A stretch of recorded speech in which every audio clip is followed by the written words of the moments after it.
Autumn in the Blue Ridge Mountains isn't just a season. It's a living entity. It creeps into our small North Carolina town of Asheville on a cool breath, carrying the smell of damp earth, decaying leaves, and the promise of winter. For me, Claire, a transplant from the flatlands of Florida who'd followed her husband, Frank, back to his hometown, the season was both breathtakingly beautiful and vaguely menacing. The forests that surrounded the valley weren't just trees.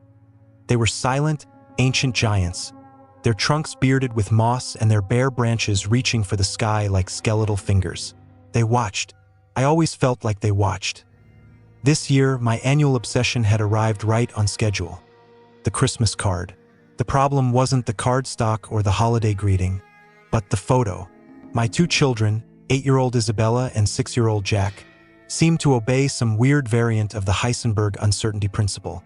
Only one of them would ever smile at a time. If Isabella produced a radiant, toothy grin, Jack would scowl as if he'd just been forced to eat his broccoli. If Jack beamed, showing off the gap where his front tooth used to be, Isabella would stare into the lens with the solemn dignity of a Victorian widow.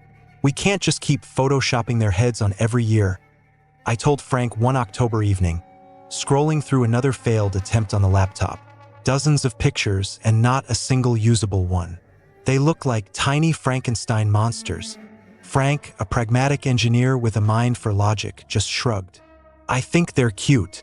You're not the one who has to explain to Aunt Mildred why Jack's neck is at a weird angle, I grumbled. No, this year we're doing it right. We're hiring a professional.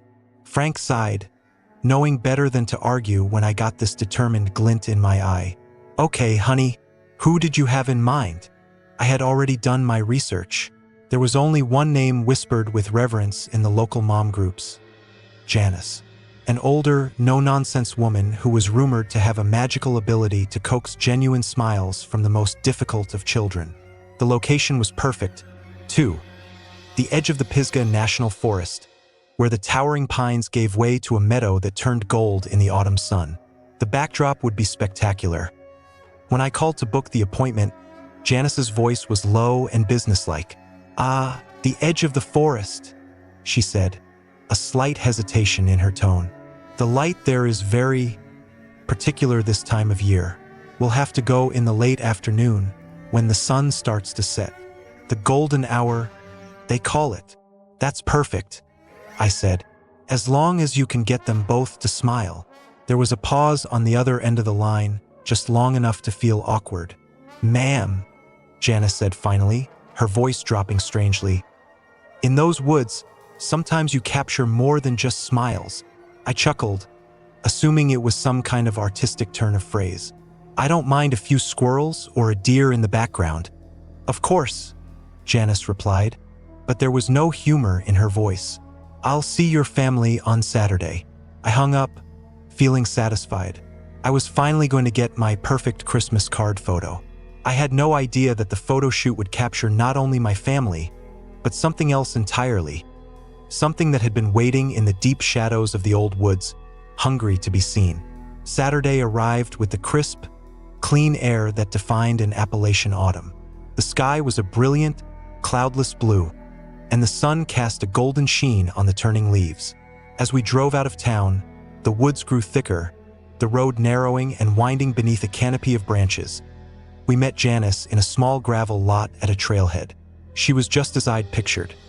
A tall, wiry woman with silver hair pulled back in a neat bun and bright, intelligent blue eyes that seemed to see everything. She wore a thick wool jacket and carried a worn leather camera bag. The Miller family, she greeted, nodding at Frank and offering a small smile to the kids. Isabella, Jack, you two look very sharp. We walked a short way into the forest. The air was different here. It was still and heavy, thick with the scent of pine needles and damp soil. The sunlight struggled to pierce the dense canopy, dappling the needle-strewn path in shifting patches of light. I felt a solemn quiet, almost a reverence, but underneath it, there was another feeling, a sense of being watched. I shivered, pulling my scarf tighter. Here we are, Janice announced as we came to a clearing at the edge of the woods. The view was breathtaking. A sloping meadow stretched out before us, bathed in the warm golden light of the setting sun. Behind us, the forest stood like a dark, mysterious wall. The session began. Janice worked with an astonishing efficiency. She didn't command the kids. She played with them. She told them stories of cunning foxes and treasure-guarding gnomes, her voice low and captivating. She made Jack burst out laughing by mimicking a bird call and got a giggle out of Isabella by pretending to trip over a root. Frank and I stood to the side, watching in awe. The woman was a magician. "Okay, family shot now," Janice said. "Frank, you stand here. Claire beside him. Kids in front of your parents." We arranged ourselves, Janice adjusting our positions. "Isabella, can you put your arm around your brother's shoulder?" Isabella obliged, resting her hand on Jack's shoulder. "Jack, buddy," Frank said, "hug your sister back." Jack, in a sudden fit of pique, shook his head violently. "No." "Her hand is cold." He let his own arms hang stubbornly at his sides. Janice sighed patiently. "That's fine. We'll let it be natural." She took a few shots. Then, a sudden cold gust of wind swept across the clearing, rustling the dry leaves. I shivered. For a moment, it felt like the temperature had dropped 10 degrees. Every sound in the forest seemed to die away. The silence was heavy, oppressive. I had a strange sense of unease, a feeling that we weren't alone. I glanced into the darkness between the tree trunks, but saw nothing but lengthening shadows. "All right," Janice said, breaking the silence. "I think we've got it." The strange feeling passed as quickly as it had come. The kids started chasing each other again, and the atmosphere returned to normal. As we walked back to the cars, I had all but forgotten the moment of unease, writing it off as a product of my imagination, brought on by the autumn air and the folklore of the forest. A week later, the email from Janice arrived. "Claire," Frank called from his office. "The kids' photos are here." I hurried over, my heart fluttering with anticipation. A link led to an online gallery. I clicked it, and a collection of images bloomed on the screen, all bathed in that glorious golden hour light. They were beautiful, better than I could have hoped. Janice had captured the essence of my children perfectly. The mischievous glint in Jack's eye, the quiet sweetness in Isabella's smile. There were shots of them laughing, shots of them looking thoughtful, and even a few where they were looking at each other with genuine affection.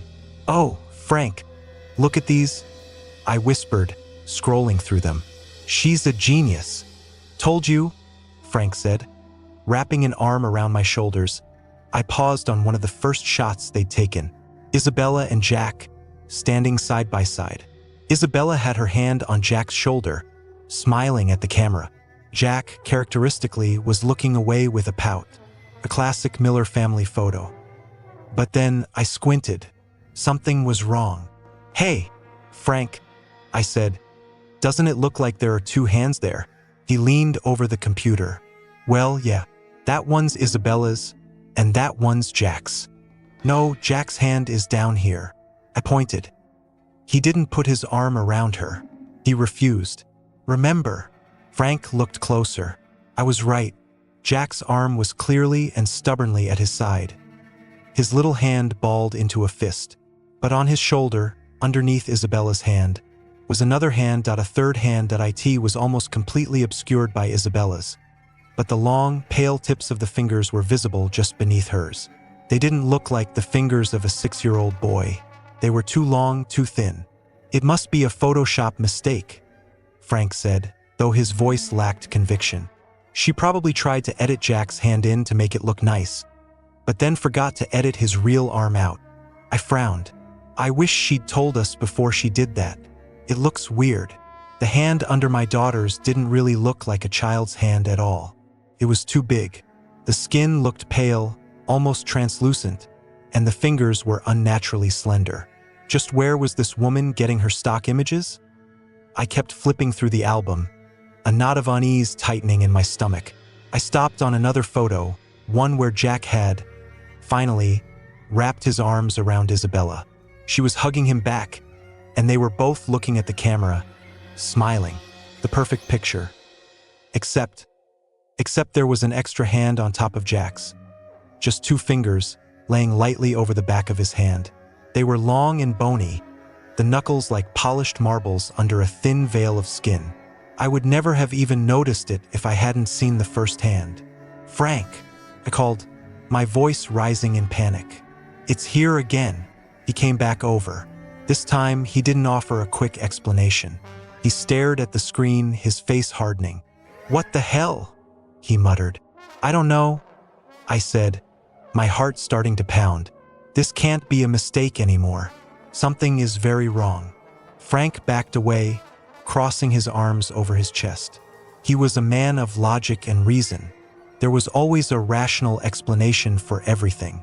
Okay, calm down," he said, trying to soothe us both. "It could be some kind of technical glitch, a sensor artifact in the camera, or maybe a weird light effect, a shadow that looks like fingers."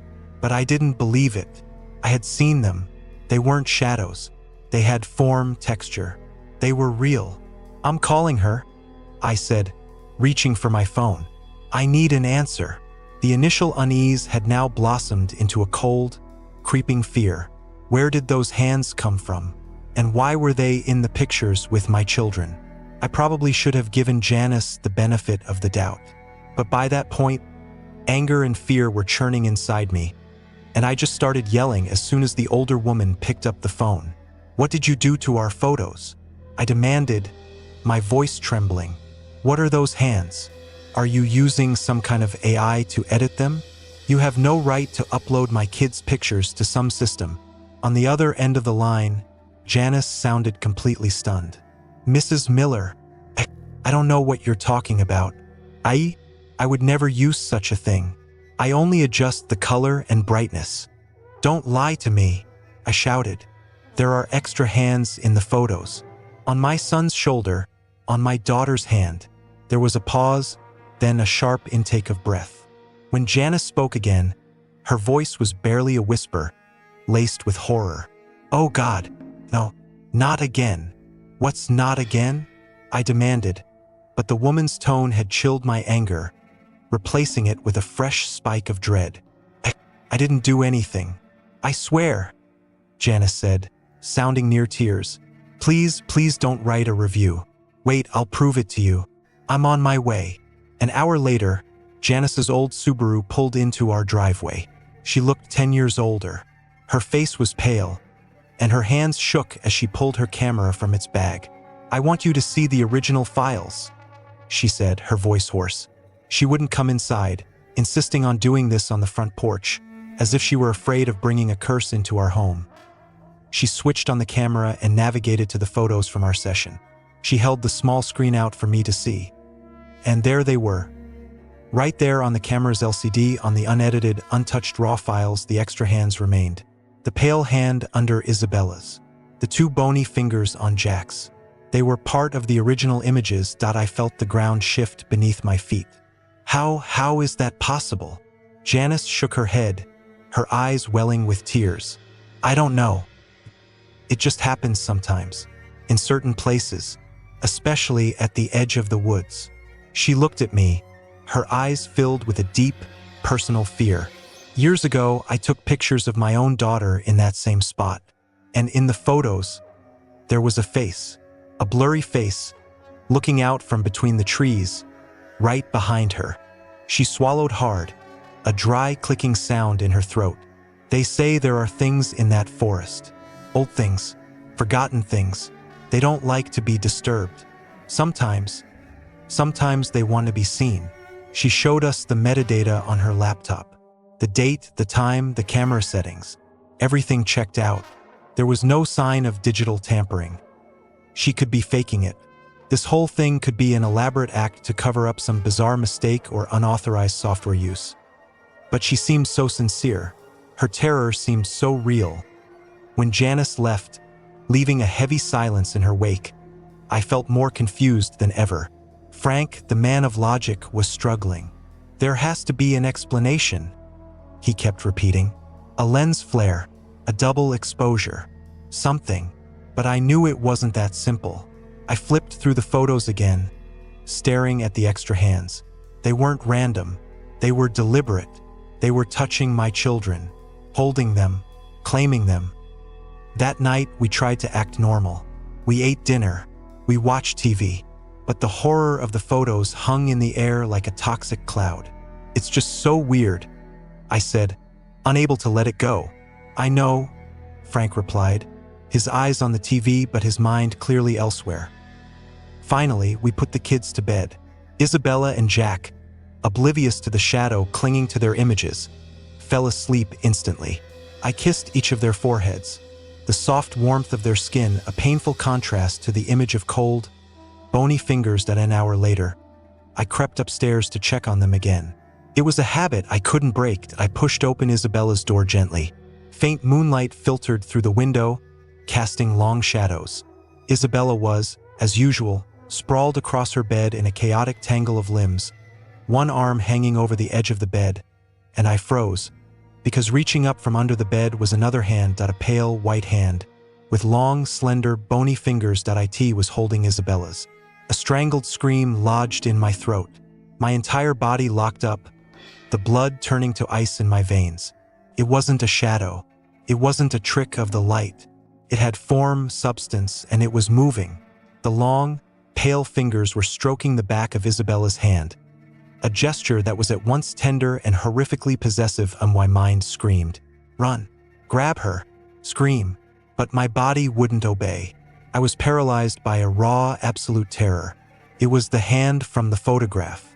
It had followed us home. Finally, maternal instinct broke through the paralysis. I launched myself into the room, my scream finally tearing free, ripping through the silence of the house. "Get away from her!" I slapped the light switch. Blinding light flooded the room, banishing every shadow, and there was nothing there. The hand was gone. The space under the bed was just the space under the bed, empty except for a few forgotten toys and a collection of dust bunnies. Isabella startled awake at my scream, rubbing her eyes and murmuring, "Mommy? What's wrong?" Frank came running in, his face a mask of alarm. "Claire, what is it?" "The hand," I gasped, pointing a trembling finger toward the floor. "It was there. It was holding her hand. I saw it." Frank looked at me, then at the empty space under the bed. The alarm on his face was replaced by a mixture of concern and skepticism. He let out a long, slow breath. "Honey," he said gently, the way you speak to someone on the verge of hysteria. "You've been obsessing over those pictures. You're stressed. Your mind is playing tricks on you." "No," I cried. "It was real. I swear it was." To placate me, he did exactly what a good husband would do. He got down on his hands and knees and thoroughly checked under the bed, using his phone's flashlight to probe the darkest corners. He checked the closet. He went into Jack's room and did the same. There was, of course, nothing. The house was quiet, secure. "See?" he said, getting up and putting his arms around me. "There's nothing here. You're safe. The kids are safe." But I didn't feel safe. His embrace couldn't chase away the bone-deep chill that had settled into my marrow. He didn't believe me. He thought I was losing my mind, and that, in a way, was more terrifying than the hand. It meant I was alone in this. "You're going to start having nightmares about these things?" Frank chuckled as they went back to their bedroom, trying to lighten the mood. But I knew it hadn't been a dream. I couldn't sleep that night. Every creak of the old house, every whisper of wind outside the window made me jump. I kept thinking about hands. Hands attached to emaciated corpses hiding under beds. Hands attached to serial killers breaking into homes. Hands attached to nothing at all, scurrying across the carpet like spiders that I kept checking on the kids, sneaking into their rooms every half hour, my heart pounding until I saw the steady rise and fall of their small chests. Finally, out of sheer exhaustion, I drifted into a fitful, anxious sleep. But I woke with a start at 3 a.m. as I shook off the fog of sleep. The first thing I noticed was that Frank was holding my hand. A sweet gesture. But something was wrong. He never did that while we slept. He said it made his hand go numb. That I turned over, ready to snuggle closer to him. And then I realized. The hand holding mine wasn't Frank's. It was ice cold. The fingers were long and bony, gripping my own with surprising strength. The skin was thin, almost transparent, stretched taut over prominent knuckles that I snapped my head around in the dark. Frank was sound asleep beside me, facing away, his own hands tucked under his pillow. The hand holding mine wasn't attached to anyone. Time stopped. My breath caught in my chest. My entire universe shrank to the single point of contact with that cold, inhuman grip. It wasn't a dream. It wasn't my imagination. It was here, in my bed, touching me. A horrifying hiss escaped my lips, and I ripped my hand away. There was a sharp, tearing sensation, and the grip released. In the shadows of the duvet, I saw a flicker of movement, a dark shape that skittered away and vanished into the folds of darkness. Frank! My scream this time was uninhibited. It was a primal shriek of utter terror. Frank jolted awake, sitting bolt upright in bed. What? Claire, what's wrong? It was here, in the bed. I sobbed, scrambling backward toward the headboard, trying to get away from the spot where the thing had touched me. It was holding my hand. Frank flipped on the bedside lamp. The warm light filled the room, but it couldn't dispel the horror. He looked at me, his face a mask of confusion and concern. Honey, you were having another nightmare. No, I cried, thrusting my hand out. Look, my hand was shaking uncontrollably, and across my palm, 5 bright red scratches were welling up with blood. They were perfectly parallel, deep and precise, as if drawn by sharp talons. The skepticism on Frank's face vanished, replaced by stark, absolute shock. He stared at the scratches, then at my tear-streaked face. Physical proof. Undeniable. Oh my God, he whispered. They checked everywhere. Everything. This time, Frank's search wasn't to placate a hysterical wife. It was real, desperate. They checked under the bed, in the closet, behind the curtains. They checked every room in the house, turning on every light. Nothing. No sign of a break-in. All the doors and windows were locked tight. I can't do this, I sobbed as we sat in the living room, the harsh light of early morning beginning to creep through the windows. I can't. My hand throbbed, a strange, tingly numbness spreading out from the scratches. I in a desperate bid for a rational explanation. Frank pulled up their security app on his phone. They had cameras at the front and back doors. Let's check the footage, he said, his voice strained. There has to be something. They scrolled back through the night. They saw themselves locking up. They saw the neighbor's cat wander across the lawn. No one had entered or exited the house. Nothing. There's nothing here, Frank said, his voice laced with defeat. He looked lost, his world of logic and order shattered. I took the phone from his hand, my heart pounding. A crazy, desperate idea occurred to me. I didn't scroll back through the night. I scrolled back to the afternoon before, to the footage of them arriving home from the photo shoot. I found it. The 4 of them, walking up the front steps, looking tired but happy after an afternoon outdoors. Frank unlocked the door. The kids ran inside first. I was the last one in. As I stepped over the threshold, I turned to smile at Frank, and then I saw it. On my shoulder, resting gently, almost affectionately, was a hand. A pale, white hand, with long, slender, bony fingers.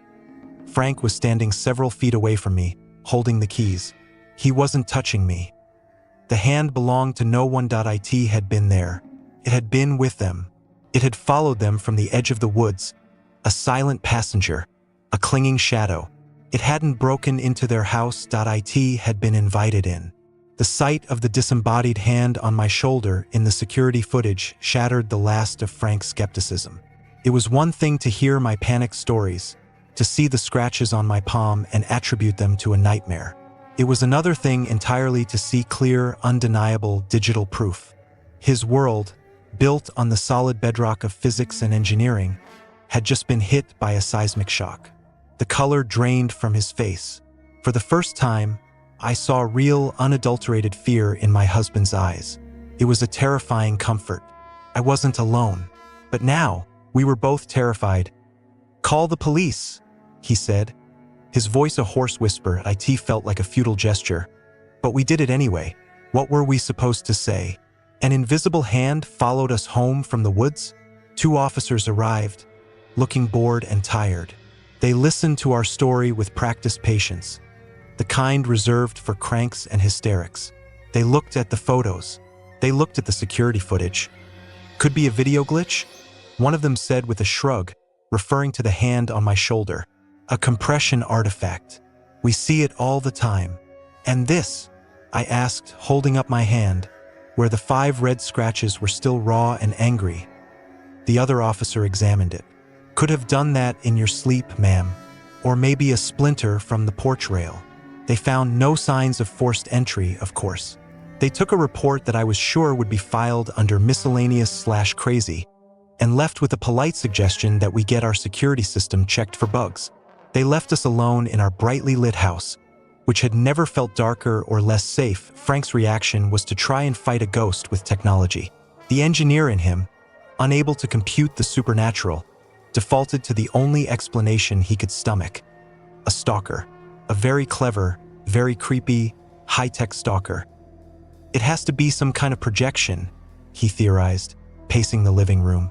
Advanced holography, or someone with a drone projecting an image onto the camera lens. They must have followed us, found out where we live. He spent the next day installing a fortress. New deadbolts, motion sensor floodlights that could illuminate a football field. More cameras covering every conceivable angle of the property. He was trying to build a wall against a phantom, to catch a shadow in a net that I knew it was useless. The cold wasn't just outside anymore. It was in the house with us. The scratches on my palm refused to heal properly. They remained an angry, inflamed red, a constant, throbbing reminder of the thing that had touched me. It wasn't a mark from it. It was a mark of it, a brand. It had claimed me, and its touch was a poison that lingered in my skin. The entity's presence grew, not in loud bangs or dramatic apparitions, but in a slow, creeping corruption of our home. It was in the little things. A coffee mug on the counter would be an inch to the left of where I'd left it. A child's toy at the top of the stairs would be found at the bottom. Frank tried to dismiss it as us being forgetful, stressed. But I knew. It was the house exhaling. It was the presence making itself known, testing its boundaries. A permanent cold spot developed in the hallway by the stairs. A patch of air that was always frigid, no matter how high we cranked the heat. Sometimes, late at night, I'd hear what sounded like whispers over the baby monitor in Jack's room. Faint, static-laced hisses that sounded almost like a distorted human voice, sighing. But the most terrifying changes were in the children. Jack, my boisterous, energetic boy, became quiet and withdrawn. He stopped playing with his toy trucks and would instead sit for hours in his room, just staring at the wall. He began to sleep in the closet, pulling a blanket in with him and shutting the door. When I asked him why, he just shrugged. It's quieter in there. Isabella, however, was the one who gave our fear a face. She had always loved to draw. Her pictures were usually vibrant, chaotic explosions of color. Rainbows, unicorns, our family as smiling stick figures under a giant, happy sun. Now, her drawings changed. She started using only a black crayon. She would draw our house, but the windows were dark, empty eyes. And she would draw our family, the 4 of us. And a fifth figure. It was always the same. A tall, impossibly thin, shadowy man. He had no features, no eyes, no mouth. Just a vague, smudged outline of a head. But his arms were long, unnaturally so. And at the end of them were hands with spindly, spider-like fingers. In every picture, he was there, standing just behind one of us. His long hands resting on a shoulder or hovering just above a head point. One afternoon, I found her sitting at the kitchen table, meticulously drawing one of these scenes. In this one, the shadow man was standing behind a drawing of her, and one of its long hands was holding her stick figure hand. My blood ran cold. I knelt beside her, trying to keep my voice steady. Honey, who is that you're drawing? Isabella didn't look up from her work. That's my new friend, she said matter-of-factly. Your new friend? I asked, my heart hammering. What's his name? He doesn't have one, she said. pressing down hard with the black crayon. He's the quiet man. He lives in the walls. Sometimes he sleeps under my bed. I felt the air leave my lungs. It was the hand from under the bed. It was real. What does the quiet man want, sweetie? I whispered. Isabella finally looked up at me, her big, innocent eyes meeting mine. He's sad, she said simply. He's lonely. He just wants to hold hands. Frank's fortress of technology was useless. The motion sensors never tripped. The cameras showed nothing but an empty house that felt increasingly, suffocatingly full. My fear curdled into a desperate need for answers, for a context to this madness. I remember Janice's words at the edge of the forest. They say there are things in that forest. Old things. Forgotten things. My late-night research sessions shifted from security systems to something else entirely. I plunged into the digital rabbit hole of Appalachian folklore, searching for anything that matched our experience. I read about the spearfinger, the Cherokee witch with the stone finger, and the Wampus cat. None of them fit. They were monsters of violent action, of tooth and claw. Our thing was different. It was quiet, intimate. Finally, on an obscure forum dedicated to unexplained phenomena of the Blue Ridge, I found it. I posted our story anonymously, the photos, the hand under the bed, the scratches. I expected ridicule or silence. Instead, I got a private message within an hour. The username was FolkloreProf. The message was brief. I believe I know what you are dealing with. This is not a ghost in the traditional sense. It is older. The stories call it by many names, but the one that seems most apt is the Taker of Hands. I am a retired professor of regional folklore from UNC Asheville. If you are serious about understanding this, I am willing to talk. He left a phone number. My hands were shaking as I showed the message to Frank. He was still clinging to the last threads of his rational worldview, but he was desperate. What have we got to lose? He said. I called the number. The man who answered had a voice that was old and raspy, like dry leaves skittering across pavement. His name was Dr. Alistair Finch. I told him everything, my voice cracking with a mixture of fear and relief at finally being able to speak to someone who might not think I was crazy. He listened patiently, without interruption, only occasionally making a soft humming sound of acknowledgement. When I finished, there was a long silence. Yes, he said finally. It follows the pattern. The attachment begins subtly. It is drawn to a place of strong emotion, a family gathering, a wedding, even a photo shoot.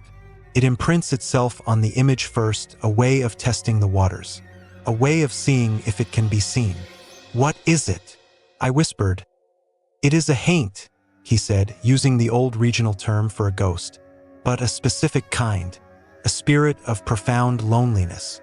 The stories say it's the echo of someone who died utterly alone in the wilderness, lost and forgotten, consumed by a desperate, unending need for human contact, for warmth, for family. He paused. Its tragedy is that its touch is a corruption. It doesn't mean to harm, thinks it is offering comfort, but it is a thing of cold and shadow, and it drains the life and warmth from everything it tries to love. It wants to join your family. It wants to hold your hands, but eventually it will want to take a hand, to take a place. A cold dread washed over me as I looked at the 5 red scratches on my palm. It wasn't just a mark. It was a claim. The Taker of Hands had chosen its first connection. How did it get in our house? I asked Dr. Finch the question that had been tormenting me. All the doors were locked. You don't lock a door against this kind of thing, he explained, his voice patient but grim. It doesn't break in. It has to be invited. The invitation is rarely a conscious one, of course. It's a creature of thresholds and attachments. It latched onto you in the woods, a spiritual hitchhiker. The moment you stepped over the threshold of your own front door, with it clinging to your shoulder, you gave it permission to enter. You welcomed it home. The security footage flashed in my mind. My smiling face, turning to Frank as I stepped inside, oblivious to the pale, proprietary hand resting on my shoulder. We hadn't just been invaded. We had been complicit. What does it want? Frank asked, taking the phone from me. His voice was strained. the voice of an engineer forced to discuss metaphysics. "It wants what it never had," Dr. Finch replied. "A family, connection. It will try to integrate itself. At first, it will mimic your routines. It will touch your things. It will try to hold your hands while you sleep. It wants to be part of the picture. Literally. Isabella, our daughter, she calls it the quiet man." I cut in. "Giving it a name is dangerous," Dr. Finch warned sharply. "A name gives it identity. It gives it a place at the table. You must stop that immediately. It is not a man. It is an echo, a hunger," he continued, his voice dropping lower. "The entity will grow stronger on a diet of strong emotion. Fear most of all. Your terror is like a feast for it. The more you fear it, the more tangible it will become. The scratches on your hand, Mrs. Miller, are a focal point, a tether. It has made its strongest connection with you. It will use that connection to draw energy, to solidify its presence in your world." Frank was pale. "How do we get rid of it?" There was another long pause. "Getting rid of it is complicated," Dr. Finch said slowly. "It's not like a common poltergeist. You can't just have a priest bless the house. It's not demonic. It's tragic. It's bound by its own loneliness. To fight it, you have to understand it. You have to break the attachment. And you have to be very, very careful. Because right now, it thinks you are its new family. And it will not let you go easily." The conversation with Dr. Finch left us with a new kind of terror. It was no longer the fear of the unknown, but the fear of the known. We were living with a parasitic entity of pure loneliness, and our own fear was making it stronger. The very next day, the haunting escalated. The subtle touches became overt displays of power. Frank had gone to work, a desperate attempt to maintain some semblance of normalcy. I was in the living room with the kids, trying to focus on a game of Candyland, when we heard a sound from the kitchen. It was a soft thump, followed by another, and another thump, thump. Thump.it was the sound of our kitchen cabinet doors. All of them, opening one by one, slowly, deliberately. I grabbed the kids, pulling them close to me on the couch, my heart pounding in my chest. We sat there, frozen, listening to the rhythmic, ghostly procession. When it stopped, I crept into the kitchen. Every single cabinet and drawer in the room was wide open, creating a chaotic, gaping maw of our domestic life. It was a violation, a silent, orderly scream. The entity was showing us it could touch anything, could open any door. Later that afternoon, the television in the living room clicked on by itself. It wasn't on a normal channel. It was pure, roaring static, the volume cranked to the maximum. As I fumbled for the remote, the screen began to flash, cycling through dead channels, each one filled with the same deafening white noise. In the chaotic snow of the static, for just a fraction of a second, I thought I saw a shape. A tall, thin silhouette, standing in the noise that I ripped the plug from the wall. The most terrifying moment came that evening. I was giving Isabella her bath. The room was warm and steamy, filled with the scent of lavender soap. She was splashing happily, and for a moment, things felt almost normal. I turned my back for just a second to grab a towel from the rack. When I turned back, I saw them dot on the tiled floor next to the tub. Where there had been nothing but dry floor a moment before, were 2 wet handprints. They were perfectly formed, as if someone dripping wet had just placed their hands flat on the floor to push themselves up. But no one was there, and the prints weren't the small, chubby prints of a child. They were long.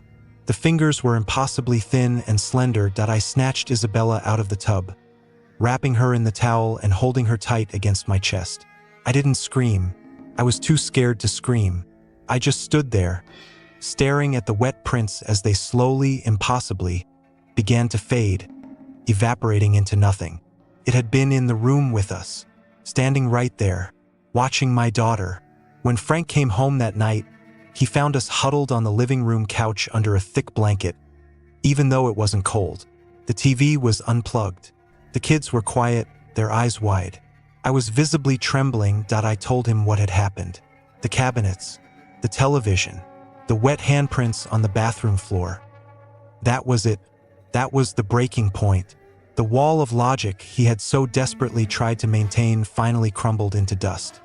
He looked around our home at the familiar rooms that were now alien territory. He looked at his terrified wife and his withdrawn children, and he finally, completely believed. The shift was palpable. His fear, which had been a hesitant, questioning thing, now matched my own. It was a deep, primal fear for his family. But with the fear came a new resolve. The engineer's mind, once focused on disproving the impossible, now shifted to a new problem. Not if this was happening, but how to make it stop. "We're going to see him," he said, his voice low and determined.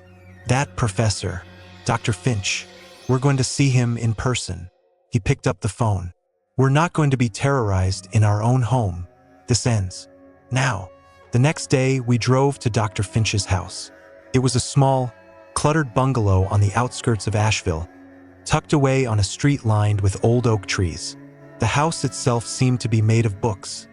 They were stacked on the porch, visible in every window. It smelled of old paper, pipe tobacco, and dust. Dr.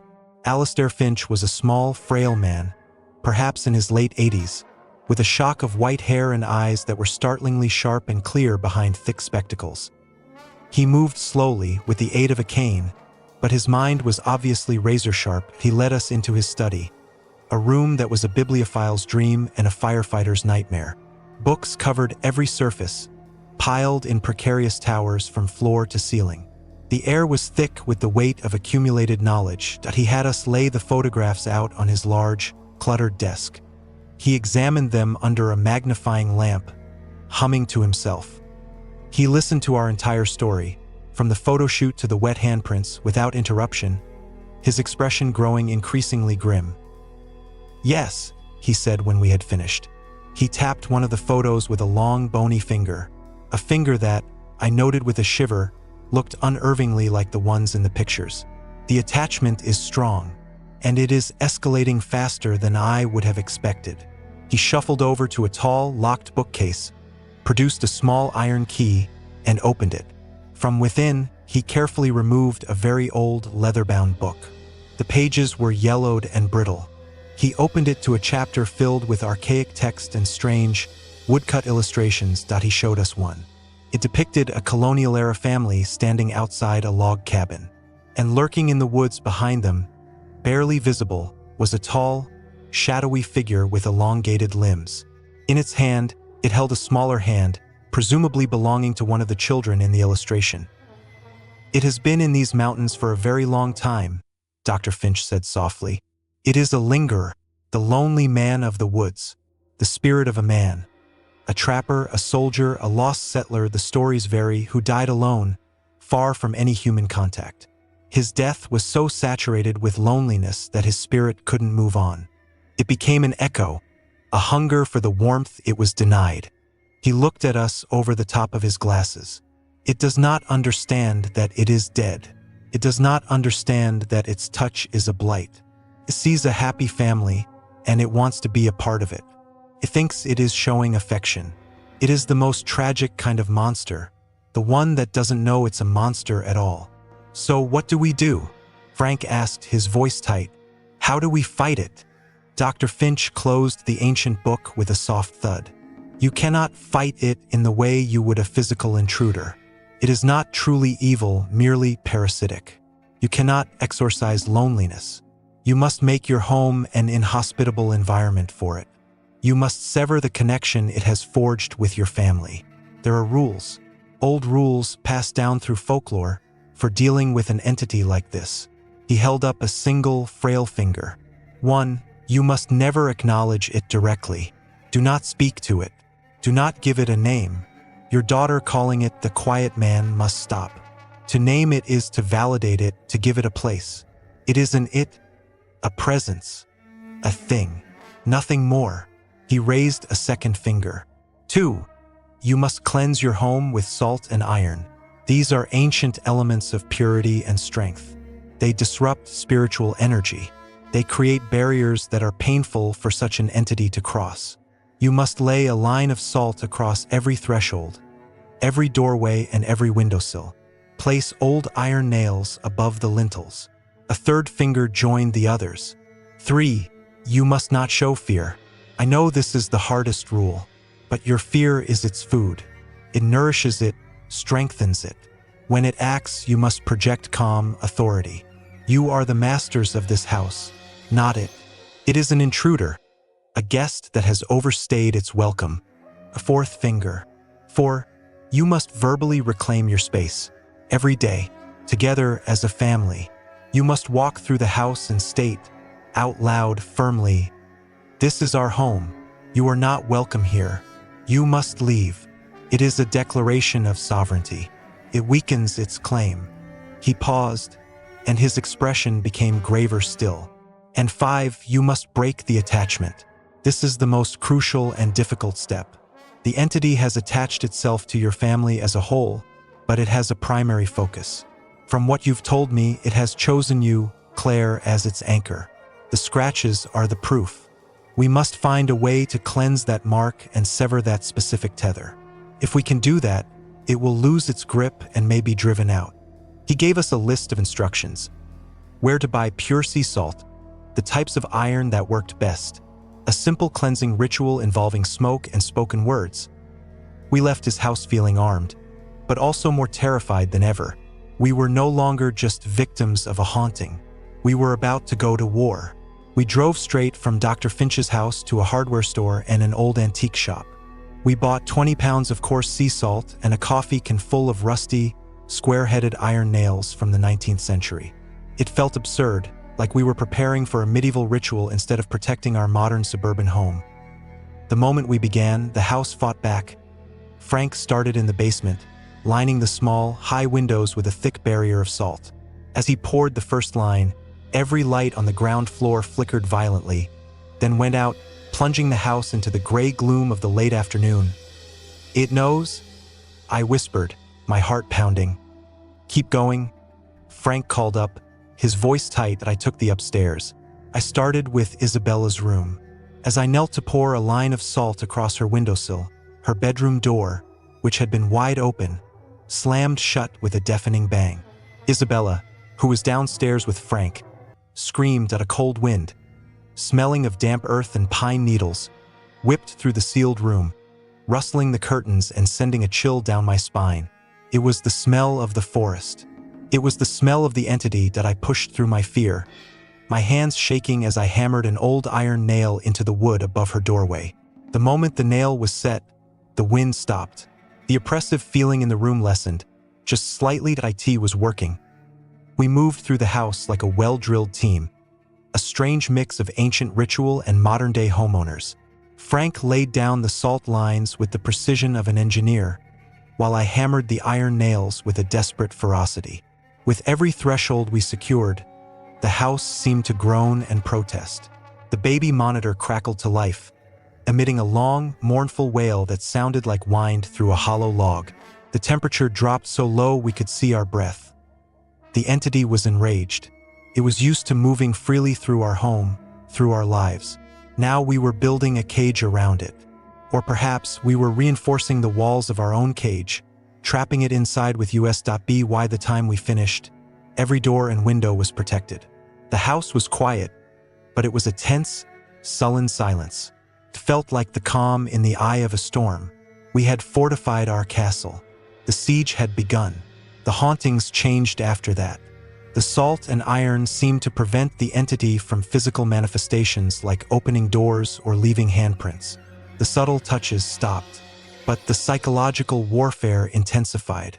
It could no longer touch our things, so it began to touch our minds. It started with the reflections. A few nights later, I was washing dishes, staring out the kitchen window into the blackness of our backyard. For a split second, as I glanced at my own reflection in the dark glass, I saw something that wasn't right. My reflection was not alone. Standing directly behind me in the glass was a figure. It was tall and impossibly thin, a silhouette of pure shadow. It had no discernible face, just a smudge of deeper darkness where a head should be. But its hands, its long, spindly, nightmarish hands, were resting on my shoulders. I spun around with a strangled cry. The kitchen was empty. Frank was in the living room reading to the kids. I was alone. but the feeling of those phantom hands lingered on my shoulders, a palpable weight, a deathly chill that seeped into my bones. I ran a shaking hand over my shoulder, but felt nothing but my own sweater. It happened to Frank a few days later.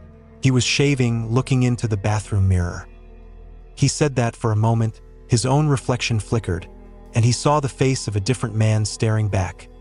A gaunt, hollow-eyed man with a look of profound, soul-crushing sadness. The image was gone in a flash, but it left him shaken for the rest of the day. The entity could no longer move objects, but it could manipulate light and shadow, could project itself into our reflections, showing us what it wanted, what it was becoming. It wanted to be our shadow, our double. It wanted to wear our faces. The worst was with the children. Jack would complain that his shadow was moving wrong in the evenings, that it would stretch and twist into strange shapes on the wall when he wasn't looking directly at it. Isabella stopped drawing the quiet man, but she started talking to her own reflection in the mirror. I'd find her standing in front of the full-length mirror in my bedroom, having a quiet, one-sided conversation. When I asked who she was talking to, she would just say, "The girl in the glass." The house was sealed, but the entity was still with us. A ghost in the machine, a glitch in our reality. It was trapped in here with us, and it was getting angry. It was turning our own home, our own reflections, into weapons against us. The siege was far from over. It had just entered a new, more insidious phase. The salt and iron changed the rules of the game. Our home, once a playground for the entity, had become its prison. The physical manifestations, the open cabinets, the wet handprints, ceased. But the silence that followed was worse. It was the silence of a predator that has stopped rattling the cage and has started, instead, to watch, to learn, and to plan. The siege had moved from our physical space to the one place we couldn't fortify, our minds. The reflections were the first to turn against us completely. The fleeting glimpses of the shadow man became lingering stares. I'd be brushing my teeth, and my own reflection in the mirror would stop moving. Its eyes, my eyes, filled with a profound, ancient sadness that wasn't my own. It would hold my gaze for a moment too long before my real face caught up. It was a subtle desynchronization, a ripple in reality that left me feeling nauseous and disconnected from my own image. Then came the voices. It started with the baby monitor. The faint, sighing whispers we'd heard before became more distinct. Late one night, as I lay in bed, unable to sleep, a voice drifted from the receiver on my nightstand. It was a perfect mimicry of Frank's voice, a soft, concerned whisper. "Claire, are you awake?" My heart leaped. I turned over. Frank was sound asleep beside me, breathing deeply. I stared at the monitor, my blood turning to ice. The voice came again, a little more insistent this time, laced with a chilling loneliness. "Claire, I'm so cold." I snatched the monitor and shut it off, my hand trembling. It was learning. It was taking the pieces of our lives, our images, our voices, and wearing them like a costume. It began to play us against each other. Frank would be in his workshop in the garage, and I would hear him call my name from the top of the stairs. I'd run up, only to find the hallway empty and cold. I'd be reading a story to Jack, and Frank would come inside asking why I'd been calling for him. His face etched with confusion.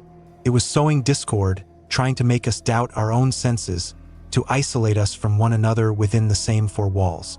The entity was no longer just a presence. It was an active intelligence, a malevolent mimic. Couldn't open our doors, so it was trying to break down the doors of our sanity instead. While the entity waged a war of nerves against Frank and me, it employed a different strategy with the children. It sought not to terrify them, but to seduce them. It recognized their innocence as a vulnerability, a gateway. Jack's withdrawal deepened. He rarely spoke more than a few words at a time. His refuge in the closet became more permanent, but his art took a disturbing turn. He stopped drawing altogether. Instead, I found him one afternoon with a piece of paper and a single black crayon, meticulously tracing the outline of his own hand over and over again, until the page was a chaotic mess of overlapping black hands. When I asked what he was doing, he just looked at me with empty eyes and said, "Making more friends." But Isabella was the true battleground. The girl in the glass became her constant companion, her secret confidant. The one-sided conversations I'd overheard became more intense. Isabella would stand before the mirror in our bedroom for an hour at a time, whispering, nodding, sometimes giggling. I tried to follow Dr. Finch's advice. "Honey, there's no girl in the glass. It's just you. It's your reflection." Isabella would look at me with a startlingly adult expression of pity. No, Mami. "She's different. She's my real friend." The reflection's influence began to bleed into Isabella's behavior. She started arranging her dolls in perfect, rigid rows, just as the cabinets had been opened. She would hum a tuneless, mournful melody that made the hairs on my arms stand up.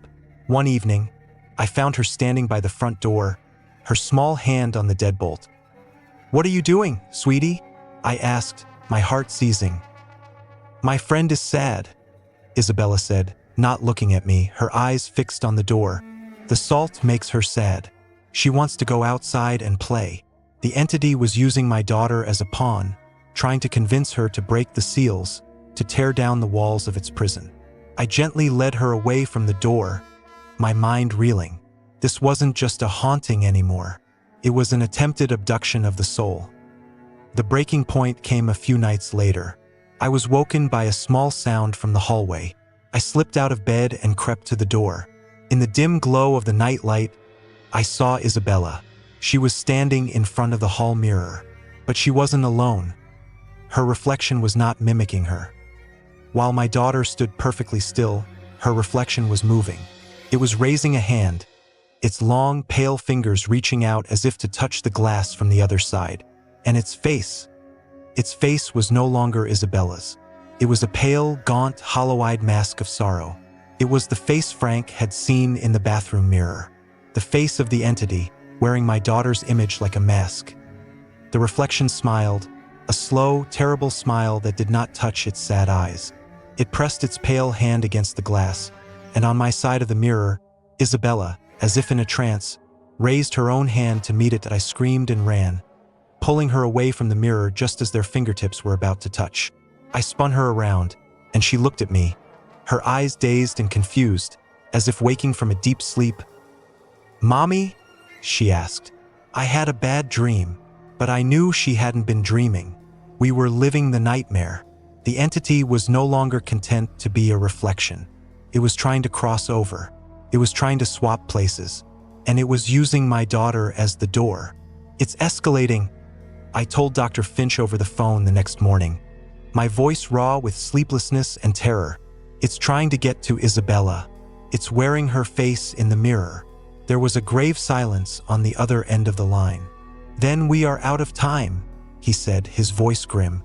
"The entity has chosen its new target. It has realized the children are more susceptible. We must perform the ritual of severance. Now." The ritual, he explained, was dangerous. It was an aggressive spiritual act designed to forcibly cut the tether between the entity and its anchor, me. It required 3 components: a powerful cleansing agent, a personal item to represent the anchor, and an object from the place of origin to act as a lure. "The cleansing agent will be a bundle of dried sage and mountain ash, which I will provide," he instructed. "The personal item must be something of yours, Claire, something you held dear before this began. Something imbued with your own untainted spirit. A piece of jewelry, a childhood keepsake." "And the lure?" Frank asked. "You must return to the woods," Dr. Finch said, and I felt a chill despite the morning sun. "To the exact spot where the photos were taken. The entity's essence is strongest there. You must retrieve a piece of that place. A stone from the ground, a piece of bark from one of the trees, a handful of soil. This object will act as a decoy. We will draw the entity's focus to it during the ritual, and then we will sever the connection it has with Claire." The thought of going back to that clearing made me feel physically ill. But Frank, his face set like stone, nodded. "I'll go," he said. "I'll go this afternoon." He went alone. I wanted to go with him, but Dr. Finch was adamant. Its primary connection is with Claire. If she returns to the source, it will be like pouring gasoline on a fire. It will strengthen the bond, not weaken it. Frank must go alone. Frank left around 3 p.m., just as the autumn light was beginning to soften. I watched him drive away, a knot of dread tightening in my stomach. The house felt unnervingly quiet without him, as if the entity was also waiting, watching. 2 hours later, my phone rang. It was Frank. Claire? His voice was a ragged whisper, breathless and panicked. I'm on my way back. I got it. But something happened. What? Frank, what happened? The woods. It's not right, he stammered. The moment I stepped onto the path, it got cold. So cold. And quiet. No birds, no insects, nothing. I felt like I was being watched by 1,000 eyes. I got to the clearing, and I grabbed a flat, gray stone from the spot where you guys were standing. He took a shaky breath. As soon as I picked it up, I heard a sound. A whisper, right in my ear. It was a woman's voice crying. And then the hands. Claire, I saw them. Not just one. Dozens of them. Pale hands, reaching out from between the trees, from the shadows. They weren't trying to grab me. They were just reaching, like they were begging for something. Frank, get home. Just get home now, I urged, my own fear mirroring his. I'm trying, he said, his voice cracking. But my car, it won't start right. The battery keeps dying. The GPS is going crazy. It's like the forest doesn't want me to leave. The call cut out into a burst of static. I tried calling back, but it went straight to voicemail. I was alone with the kids, darkness was falling, and my husband was trapped at the source of our nightmare, which was now actively fighting to keep him there. An hour later, which felt like a lifetime, Frank's car sputtered into the driveway. He burst through the front door, his face pale and smeared with dirt. He was holding a gray, river-worn stone in his hand, clutching it like a holy relic. It let me go, he said breathlessly. The car just started. As soon as I got back on the main road, he placed the stone on the kitchen counter. It was cold to the touch, an unnatural, deep cold that seemed to suck the warmth from the room. Dr. Finch arrived shortly after, carrying a small, worn leather bag. He was all business, his frailness belying an intense, focused energy. There is no time to waste, he said, his sharp eyes taking in our terrified faces. The entity is agitated. It knows you have taken something from its domain. It will be at its most powerful and aggressive tonight. We must do this now. He laid out the components on our dining room table. The gray stone from the woods, a small silver locket of mine, one my grandmother had given me, containing tiny pictures of my parents, and a tightly bound bundle of dried herbs, the sage and mountain ash. The ritual must be performed in the room where the entity's presence is strongest, he said. The hallway by the stairs, I said immediately. The cold spot. We gathered in the hallway. Dr. Finch had us turn off all the electric lights. The only illumination came from 3 thick beeswax candles he placed on the floor, their flickering light casting dancing, monstrous shadows on the walls. He instructed Frank to stand with the children by the front door, to be their protector. My place was in the center of the hallway, facing him.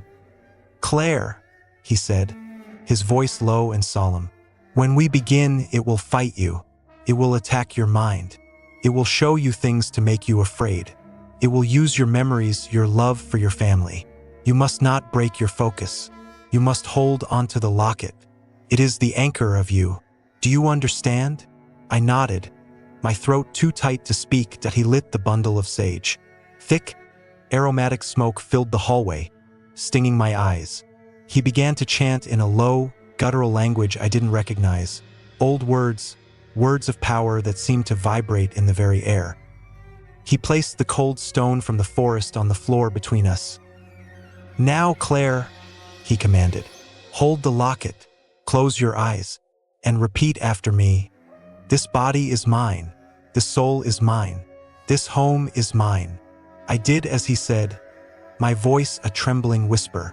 This body is mine. This soul is mine. This home is mine. The moment the words left my lips, the house plunged into an abyssal cold. The candle flames flickered wildly, stretching towards the ceiling. A low moan echoed through the house, seeming to come from the very walls around us. "It is here," Dr. Finch said, his voice steady despite the rising chaos. "Do not open your eyes. Keep repeating the words." I chanted, clutching the locket so tightly my knuckles were white. The cold intensified, and the moaning grew into a full-blown wail of rage and despair. I felt a pressure in my mind, a psychic intrusion. Suddenly, I was no longer in the hallway. I was in the woods at night. I was lost, alone. The tall, thin shadow of the quiet man stood before me, its featureless face turned towards me. It held out a long, pale hand. In my mind, I heard Isabella's voice, a sweet, pleading whisper. "He's so lonely, Mommy. Just take his hand." "No," I gasped, my eyes squeezed shut. "This body is mine. This soul is mine." The scene shifted. I was in a hospital room. Frank was lying in a bed, pale and still, machines beeping around him. The quiet man stood in the corner, watching. "You can't protect them," a voice hissed in my mind, a voice made of static and sorrow. "But I can. I can be a part of them, forever." Tears streamed down my face. The assault was relentless. It was showing me my deepest fears. But I clung to the warmth of the locket in my hand, to the sound of Dr. Finch's steady chanting. "The mark, Claire!" Dr. Finch's voice cut through the psychic storm. "It is trying to hold on through the mark. You must reject it." I focused on my right hand, the one with the scratches. In my mind's eye, I could see them glowing with a faint, sickly black light. I saw 5 long, shadowy fingers gripping my hand, trying to hold on with every ounce of will I possessed. I focused on the locket, on the love for my family, on my right to my own body, my own home. "You are not welcome here," I screamed, my voice raw and powerful. "Let me go." I felt a snap. A searing, white-hot pain shot through my hand, as if a rope pulled too taut had finally broken. The psychic pressure vanished. The wailing in the house stopped. The unnatural cold receded that I collapsed to the floor, sobbing and gasping for air. The candles burned steadily now. The hallway was quiet. Frank rushed to my side, holding me. I opened my eyes. Dr. Finch was standing over me, looking exhausted but triumphant. "It is done," he said softly. "The tether is broken." I looked at my hand. The angry red scratches, for the first time in weeks, had begun to fade. They were now just pale, pink lines against my skin. For the first time in a long time, we felt a flicker of hope. We thought we had won. In the days that followed the ritual, a fragile peace settled over our house. It was like the feeling after a long, high fever finally breaks. The air felt lighter. The oppressive silence was gone, replaced by the normal, comforting sounds of a family home. The cold spot in the hallway vanished. The change in the children was the most profound sign. Jack emerged from his shell. He started playing with his trucks again, the loud, crashing sounds a welcome noise. He abandoned the closet and started sleeping in his own bed.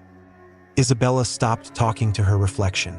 She started drawing again, and this time, her pictures were filled with color. Bright yellow suns, green grass, and vibrant rainbows. The shadow man was gone from her art. The scratches on my hand faded until they were barely visible, a ghost of a memory on my skin. The fear, which had been our constant companion, began to recede. We started to sleep through the night.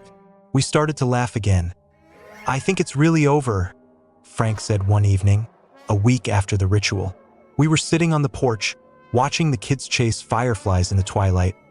"I think so too," I said, a genuine smile on my face for the first time in what felt like an eternity. We had one. We had faced the darkness and reclaimed our home, our family, our lives. We had followed the rules, performed the ritual, and severed the connection. The taker of hands was gone. A few days later, I was scrolling through the photos on my phone. I was deleting the old ones from the photo shoot, wanting to erase every trace of that time. I came across a new picture I had taken just that morning. It was of Isabella and Jack in the backyard, laughing as they played on the swing set. It was a perfect picture, full of life and joy. A testament to our victory, I smiled and zoomed in on Isabella's face, admiring her happy, carefree expression.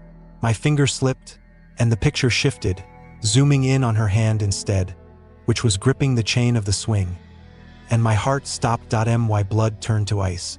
The world tilted on its axis, because holding her hand, its own pale, spindly fingers wrapped delicately but possessively around hers, was another hand that was faint, almost translucent, like an afterimage burned onto the screen.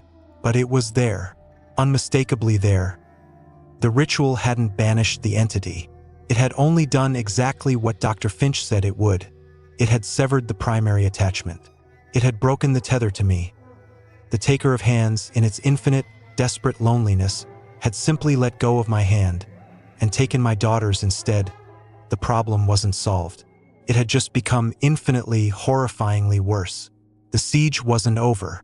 The entity had just chosen a new, more vulnerable, and more willing anchor. And this time, I didn't know if we had any rules left to save us.